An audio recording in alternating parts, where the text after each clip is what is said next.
One of the most important things with books is that it takes you to so many places before you even board a flight, before you probably get on a cruise ship, before you even imagine of setting foot there. And one of the most important things for me is the fact that I've been able to, through books, explore, build new habits, and also make great connections. But as I continue to navigate this space through literacy, interesting stories, there are so many other ways in which you could put knowledge and intelligence and intellect to work. One of them is also chess, that a lot of people have been famous to complete. Unfortunately for me, I wasn't one of them, but I'm joined by Tunde, who has been blazing a path using chess, which you can consider a sport. We're going to get into that a little bit more.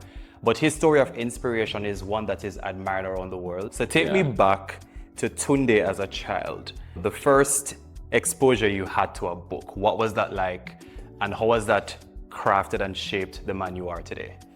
I remember vividly, I was 10. So I never really read any book because at the age of 10, I couldn't speak English because I had this really poor foundational primary education. A lot of the books that we only used were books for school, for the classroom. But someone gave me a gift, 2 books, Animal Farm and Gulliver's Travel. And I was 10 years old. Of course, I thought Animal Farm was just a funny storybook about a bunch of animals. Funny, but boy, right now, if you look at the state of the world, it's, wow, that was a great foundation. Of course, it didn't make any sense then, but it was also like my first introduction, an idea of a world that beyond the confines of where I grew up. So I grew up in Lagos, Nigeria, in a slum community, basically in a ghetto where reading is not a thing. No one cares about books there. It's a lot of crime and drugs that is mostly prevalent amongst young people. But those books helped me imagine a world where more was possible, a world where I could use my mind to continue to keep that sense of wonder about things, about people. And I would see words that would describe something, but I don't know what that thing is. And I would try to imagine in my mind, what should this look like? When there's a word like terrace in the book, I don't know what a terrace is, but in the description of it, what should that mean? So books became a way for me to escape my reality into a world that I did not know or I hadn't experienced physically. But then that transition helped me believe in something that I couldn't see. And that has, in a lot of ways, helped form the building blocks of my mind as an adult, right? The ability to hold that complexity in your mind and believe in what you do not see is faith. And it's something that would help you fall in love with your small beginnings, even without knowing if there's an outcome that is desirable. But then you still have the faith to pursue it because there's an image of it in your mind that becomes your compass. So reading that book helped me imagine a world like that, and I've pursued it ever since then. And the good thing about that is it's pretty much testament to how important it is to have young people exposed to literature very early. The babies would have the book, these little special books that they'd use because of their age, and then now moving up into becoming an older child, and then you move into teen and whatever the case is. But one of the biggest things for us is how vivid the memory of reading books would have been etched in our minds all the way up. I can recall probably some of those books I read when I was back in primary school, almost 2 decades ago, guys, I'm getting old. But how much that have really shaped your imagination. And now when we're heading in a world where everything is becoming, access is becoming digitized, and tablets and iPads and all those kind of things, nothing beats like having that physical book and just turning those pages. And just getting lost in it. And just having the device one side. Funny enough, it's good that you started your reading journey at age 10. I think I seriously started mine at 27, which wasn't far away. But for me, it goes to show again that reading is something that once you decide to get it done, the changes that can come from it, or your mind doesn't stop learning because there are new experiences that you get. And for me, my good friend handed me a book, Patsy, by a Jamaican author, Nicole Dennis Ben.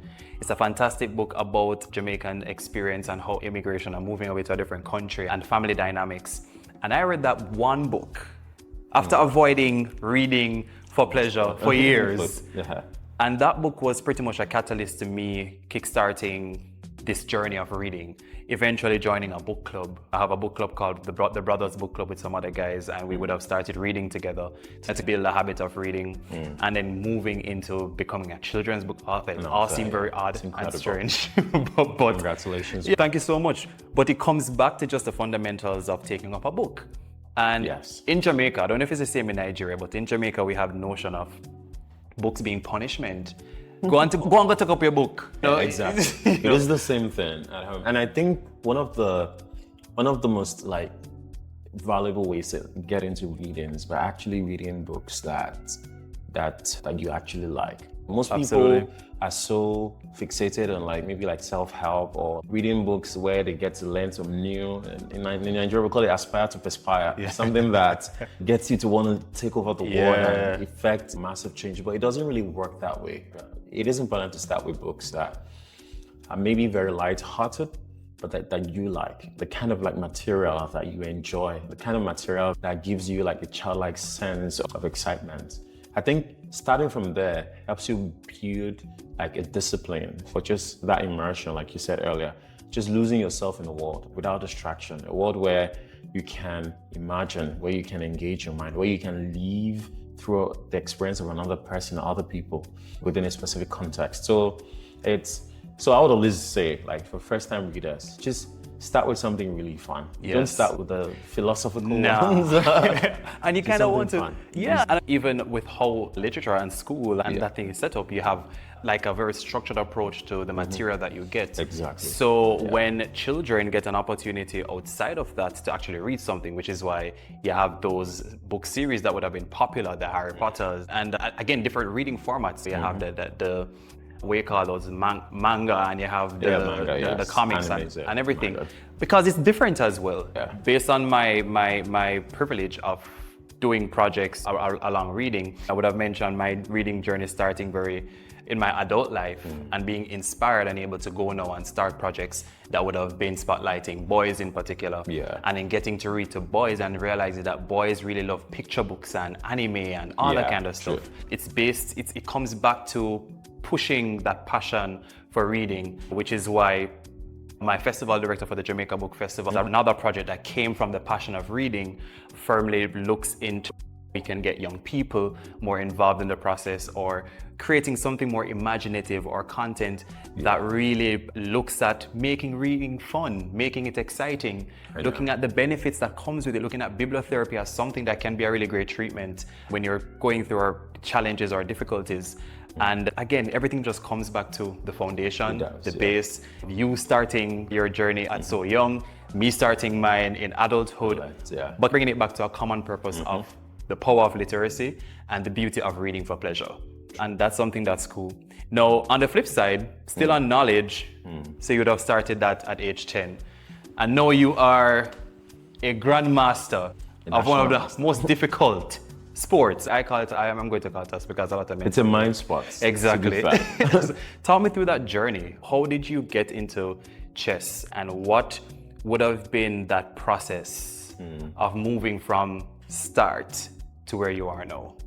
It's interesting because I recently just learned that one of the first few books that were ever written, like printed in the English language, was about chess. So that is how old it is. It is the oldest game in the world. Been around since the time of Jesus Christ. Maybe not. What that tells us about the game is it's a game that transcends time. It has become some sort of universal language, love of music that sort of transcends a lot of barriers. Time, age, stereotypes, even social disparities. My own journey of starting out, getting into chess, was a very unlikely one because chess has always had this connotation of being an elitist game. So there are only specific places where you can actually get to play or learn within a community.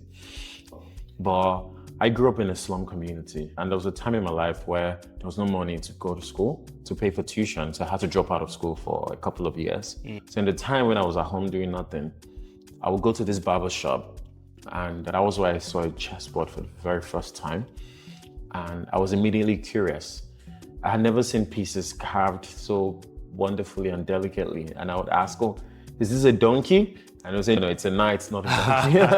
And that curiosity led me into going back home and getting clay, making the chess pieces myself, and getting a cardboard and drawing out the checkered square. So I made my own chessboard and I taught my brother how to play. And I'll go back to the barber shop. Whenever I saw them play at the barber shop, I'll come use it against my brother to beat him. Eventually, I was called to play at the table for the seniors. And this is at what age now? I was 10, 11 at the time. I lost in 2 moves. And I was, wow, this is the greatest challenge of my life now, to figure out how to stop the 2-move attack. And eventually it became 5 moves, and it became 10 moves, and it became 20 moves. Then one day, I got a draw against the barber. And on that day, he gave me a book called Step by Step Chess by Ivan Chanev. And that book changed my life because it made me learn the theory of chess, right? Chess is it's a paradox. It helped me go to school on a scholarship. And 7 years ago, I made a decision to give this gift of chess to other children like me that grew up in extreme poverty, that may never know what they can become for that reason, that chess can be a valuable way for them to understand their minds, to develop ability to think critically and to see themselves in a different light. And that journey has been a beautiful one where we've helped a lot of children. And I still continue to share my passion of chess with the world. I don't play as much anymore. I'm more of a teacher now. Yes. But, so that is what my life is, to give the gift of chess and its benefits to as many people as possible. What's fascinating about that story is, one, where you discover the chessboard.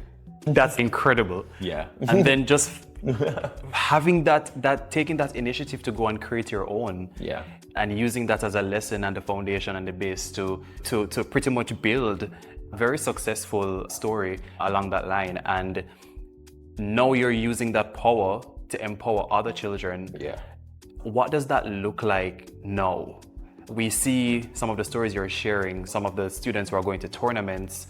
It's a lot of success to put together, but it's been a lot. Yeah, what has happened? What are some of those standout success stories you hold dear to your heart? There's been a couple, but I think my favorite one was with this kid. So a couple of years ago, 4 years ago now, we went to the largest floating slum in the world. It's a place in Nigeria called Makoko. It's a very difficult place where a lot of people live in extreme poverty. So we had to stage an intervention there, because how it typically works is we go to communities where there's a high concentration of children that cannot go to school. So we set up chess academies for them as a way to give them a safe learning space, then use that as a gateway into education, formal education for them. So one of those communities was Makoko, and I met this kid, this 10-year-old kid at the time, whose name was Ferdinand. And it was a boy living with cerebral palsy. And cerebral palsy, basically it's brain damage. And because he had that condition, he was nonverbal, and the way he walked, the other kids in the community bullied him endlessly. They would call him an imbecile. And so when we started the program, we selected 100 children. So we didn't select him at first, but he just kept coming and he would just stand outside and watch. So on that day, I told him to come in, and he did. And I asked, what's your name? So that was when I observed that he was a boy living, was differently abled. But I just had the sense of putting him in a class. And after about 2 hours, the chess coach came to me and he was crying. It was, Tunde, come see something.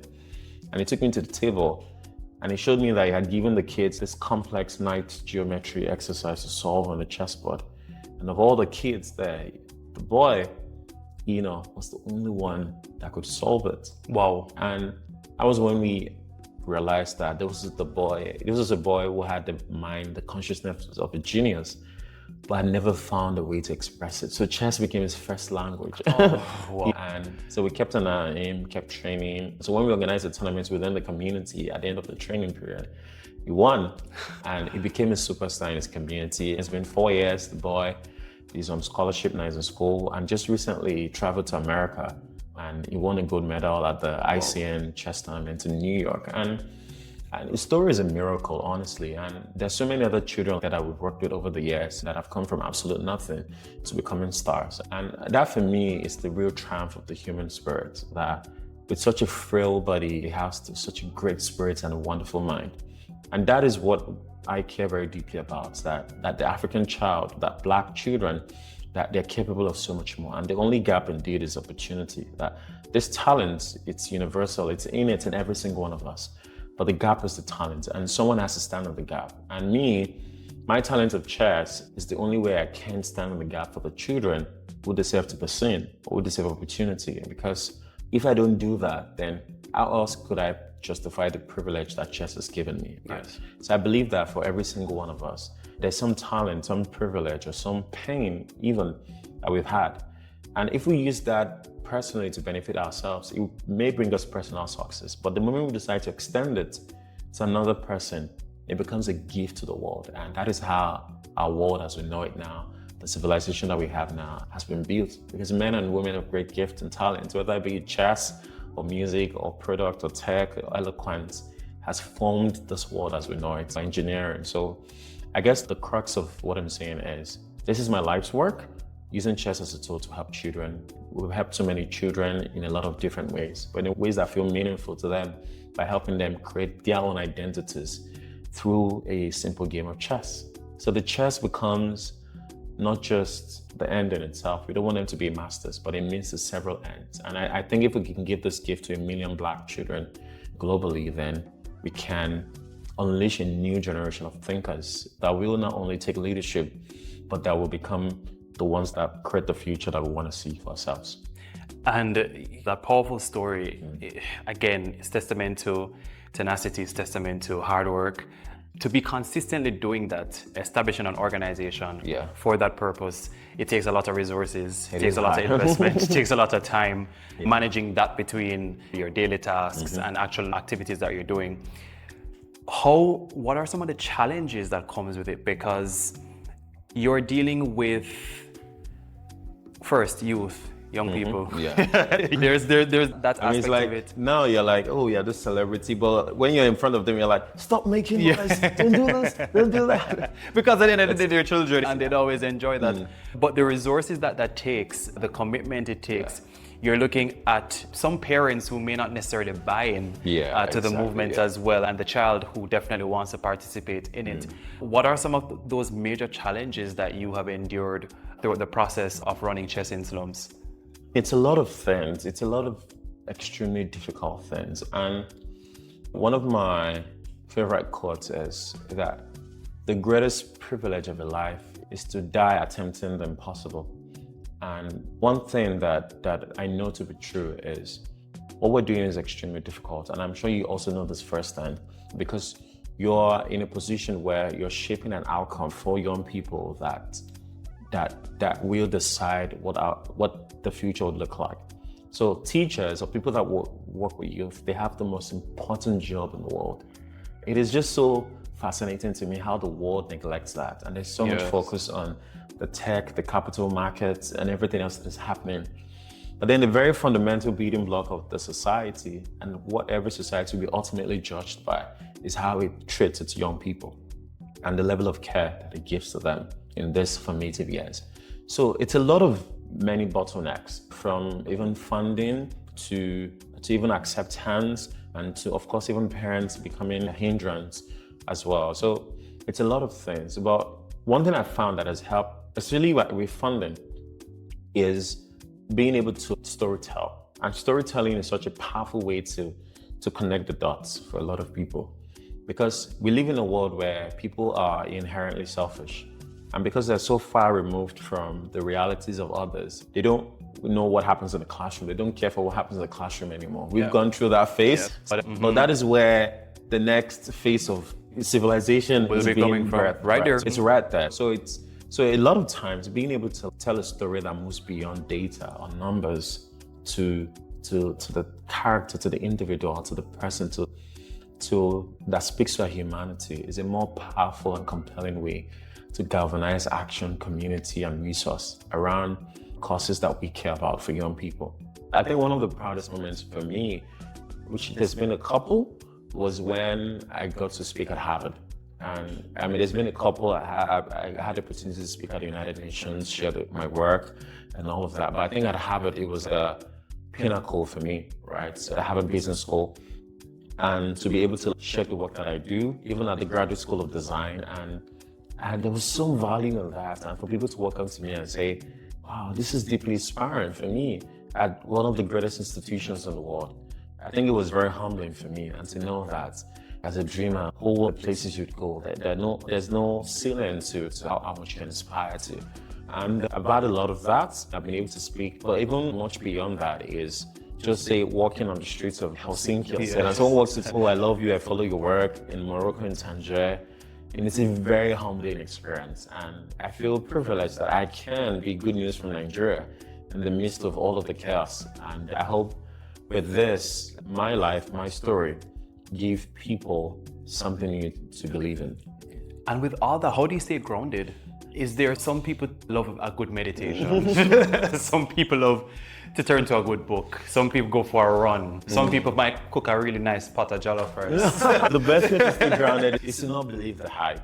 Just don't believe the hype, and also keep your old friends around. It helps you because the old friends that come on, this nonsense, boy, they don't care about whatever, but it helps me anyway, stay grounded, that I can find third safe spaces where I can just be myself without the pressure of having to be a certain way or be some sort of hero or whatever. So it helps me stay grounded, and how I stay collected, because there are days that you can lose your mind. Even any journey of an entrepreneur, or you're trying to do something that is unconventional, or you're trying to do something in service. They said the world is a deeply selfish place. Yes. And when you give your life to service of others, you've chosen to do the hard thing.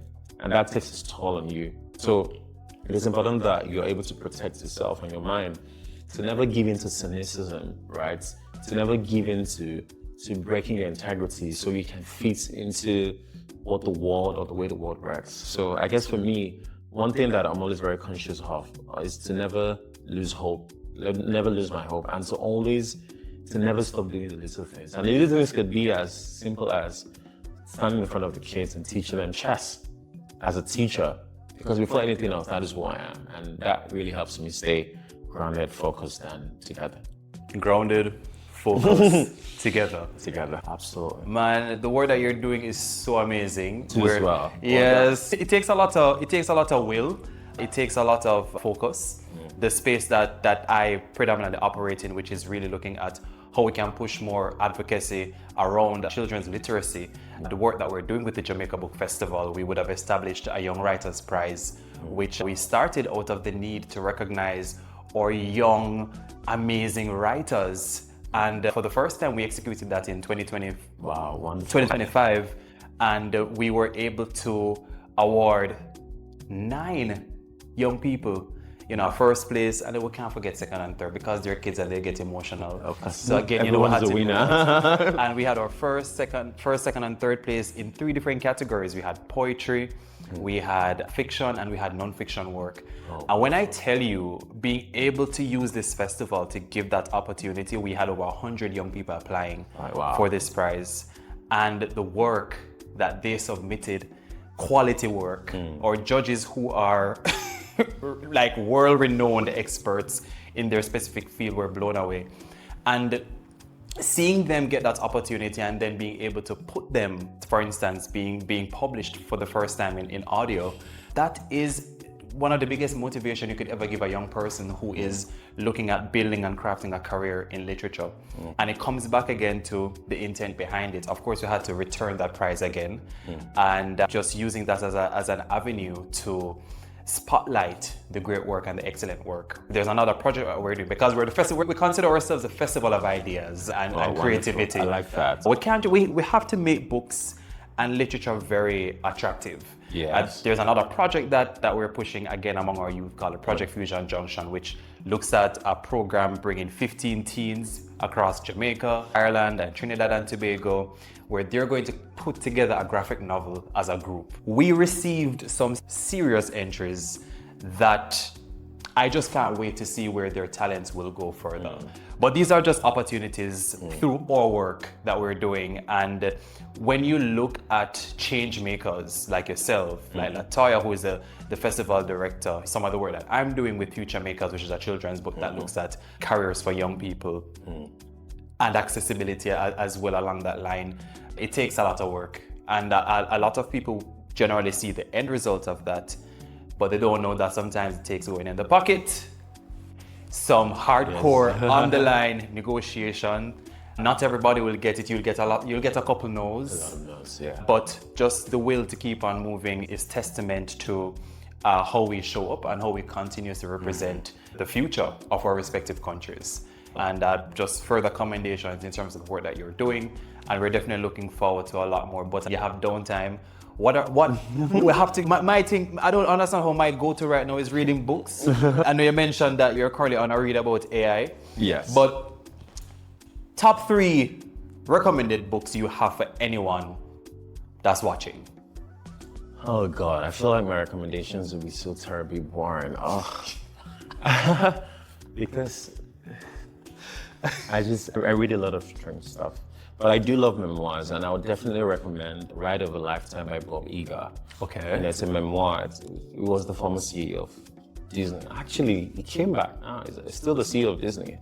But a memoir about like building one of the greatest companies in the world. And so definitely that one. Also The One Thing by Gary Keller. I think in a world now where we're so deeply distracted, I think it's important to understand how to critically focus on the one thing. So The One Thing is a self-help book, if you're one that cares about aspiring, but it's a really good book. And the final one, just to put a layer of poetic novelty. I've been really like delving deeply into the Stoics. So I've been reading the Brothers Karamazov by Friedrich Nietzsche. It's just, it's a very complex book, but at the same time too, it helps you like learn how to think about thinking. So those are the kind of books I read, but quite boring. But just to soft land it a bit, please read Chimamanda Adichie. My goodness.